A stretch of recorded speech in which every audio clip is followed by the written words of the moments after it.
தேவ சாயல். பின்பு தேவன் நமது சாயலாகவும் நமது தோற்றத்தின் படியையும் மனிதனை உண்டாக்குவோமாக என்றார். தேவன் தம்முடைய சாயலாக மனிதனை உருவாக்கினார். அவனை தேவ சாயலாகவே உருவாக்கினார். ஆணும் பெண்ணுமாக அவர்களை உருவாக்கினார். ஆதியாகமம் 1:26-27. கிறிஸ்து இயேசு தேவனுடைய சாயலாக இருக்கிறார். 2 கொரிந்தியர் 4:4. இயேசு கிறிஸ்து கண்ணுக்கு தெரியாத தேவனுடைய ரூபமும் எல்லா படைப்புக்கும் முதற்பேருமானவர். கொலோசியர் 1:15.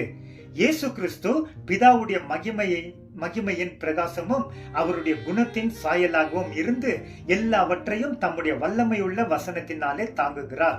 எபிரேயர் 1:3. ஆணானவன் தேவனுடைய சாயலும் மகிமையுமாக இருக்கிறான். 1 கொரிந்தியர் 11:7.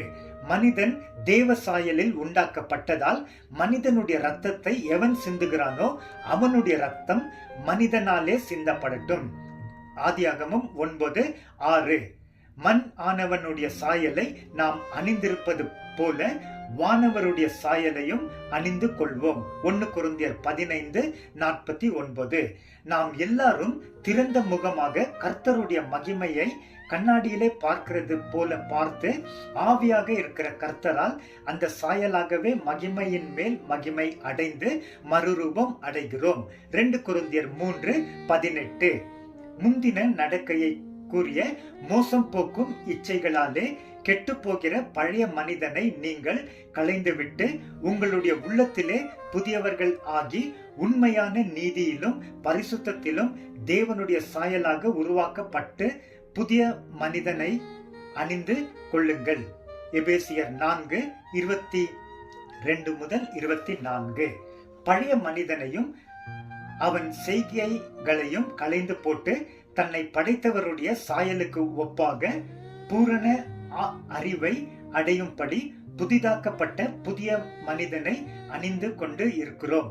கொலோசியர் 3:9-10. தம்முடைய மகிமையினாலும் காருண்யத்தினாலும் நம்மை அழைத்தவரை அறிகிற அறிவினாலே ஜீவனுக்கும் தேவ பக்திக்கும் வேண்டிய எல்லாவற்றையும் அவருடைய தெய்வீக வல்லமை ஆனது நமக்கு தந்து அருளினது. மட்டுமல்லாமல் இச்சையினாலே உலகத்தில் உள்ள தீமைக்கு தப்பி தெய்வீக சுபாவத்திற்கு பங்குள்ளவர்கள் ஆவதற்காக அதிக மேன்மையும் அருமையான வாக்குத்தத்தங்களும் அவைகளினாலே நமக்கு கொடுக்கப்பட்டிருக்கிறது. 2 பேதுரு 1:3-4. ஆமென்.